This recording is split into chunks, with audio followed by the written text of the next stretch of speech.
I'm Andrew Perchlick. I've been in the Senate just for 1 year. So what I'm going to do is just kind of give my thoughts on kind of what I've learned from the year and how I look at it going into this next year in legislative procedures that to try to tackle the climate change. I can do my own buttons, yeah. So I was going to try to keep it to these three things. It's all about fossil fuels. Well, it's all about the economy and Bill, the death of Bill.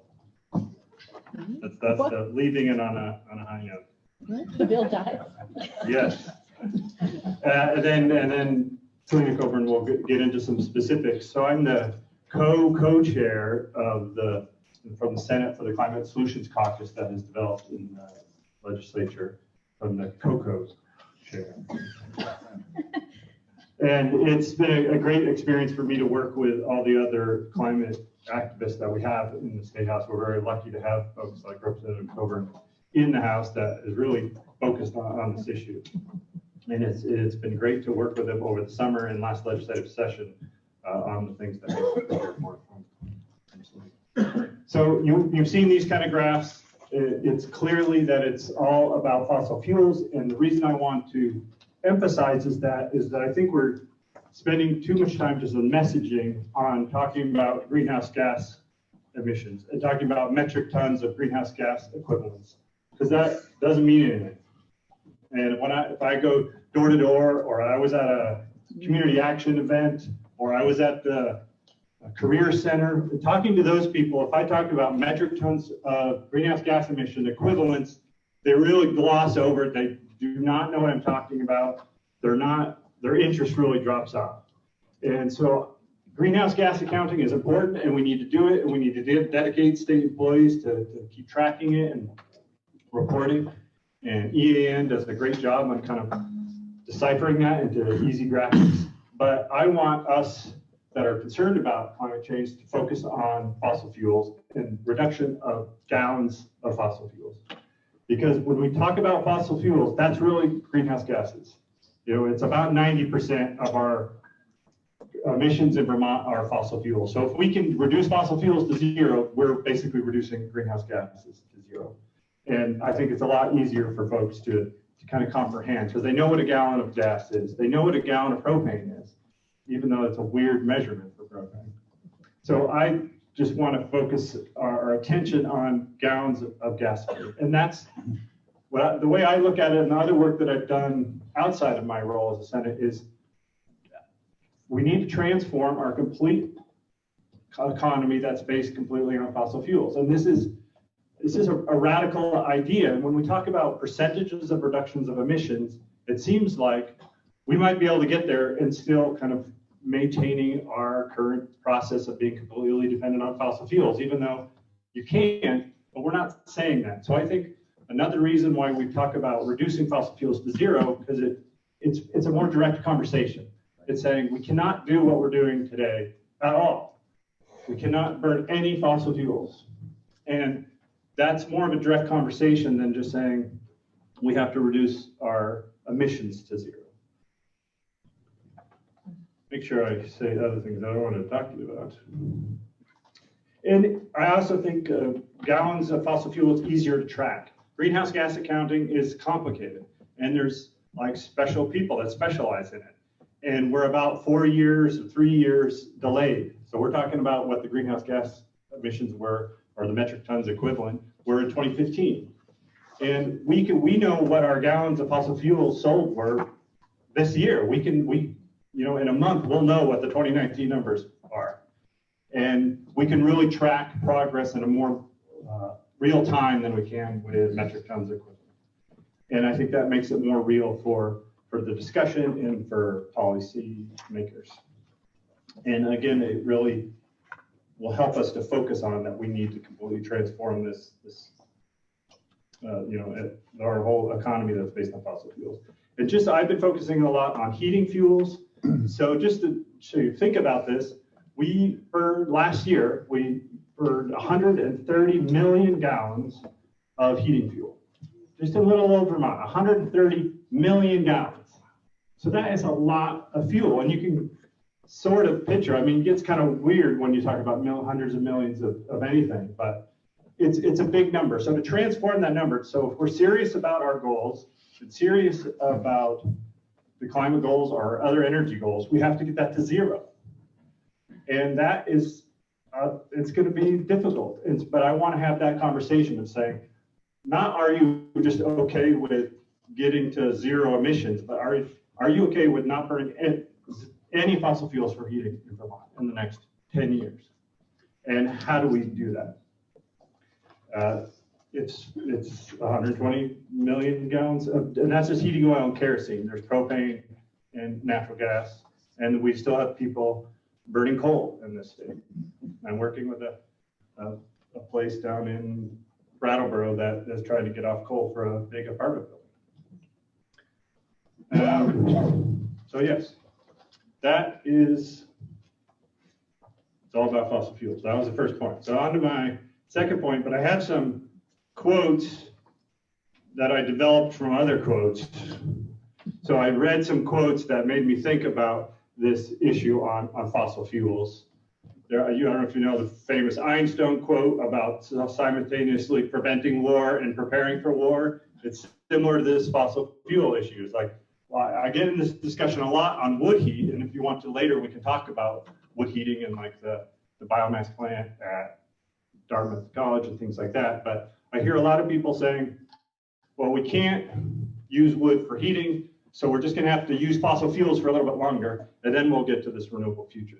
But I feel that we can't do that. We cannot say that we're going to continue to burn fossil fuels until we get to this future. We can right now use fossil fuels or not use fossil fuels. There is renewable energy solutions for all of our fossil fuel uses today. We can make that transition. So we do not need to support the fossil fuel infrastructure while we move to a renewable future. And then there's Wimpy, if you're familiar with that guy, Popeye's friend. He has a famous quote about paying for a hamburger tomorrow that you give him today. So that's my Wimpy quote over there, if you can all read it.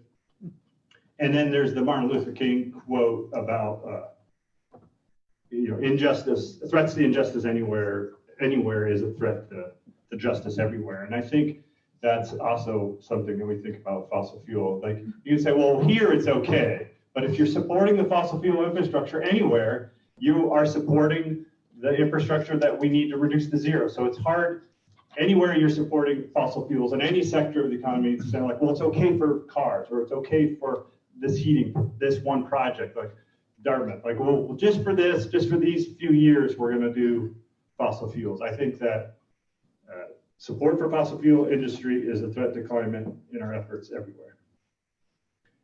You hear a lot about fossil fuels being a bridge to renewable energy. So I'm showing you some pictures of the bridges that the fossil fuel industry wants to build.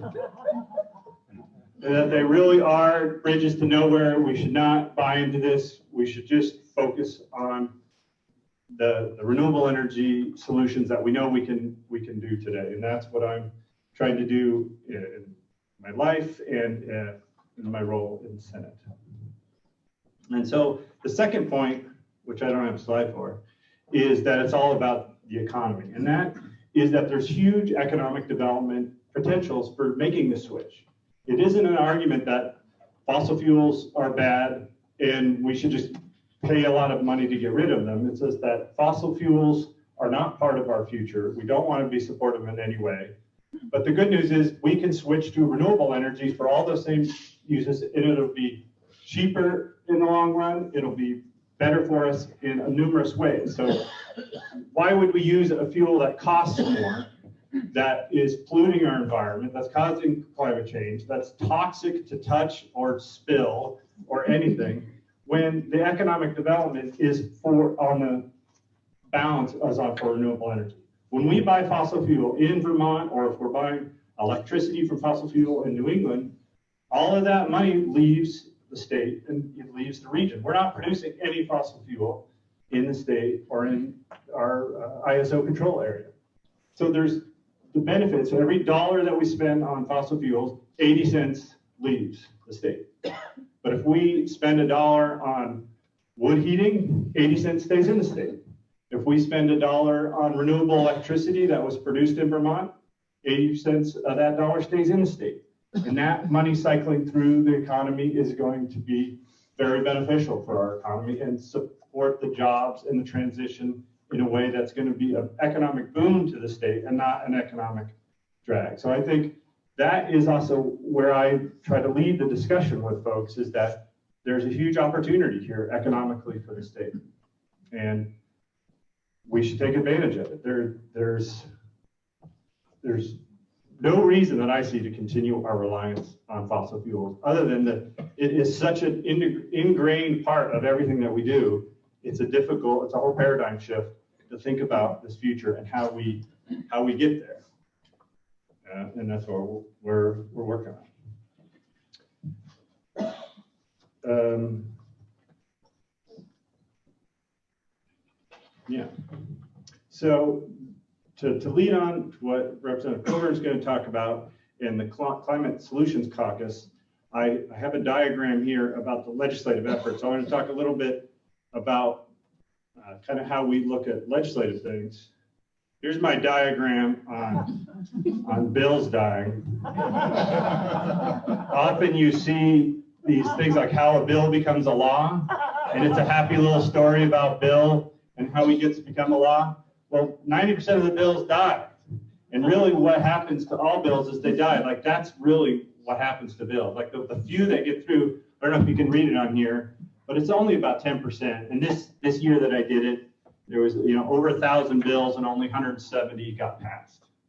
It's very easy to kill a bill. And the lobbyists in the room, or former lobbyists in the room, they can tell you, it's like, well, we could kill bills. That's the easy thing. So when we're trying to get things done, we have to have it's a balancing act of how do we get something done, get through this whole convoluted process and make something happen.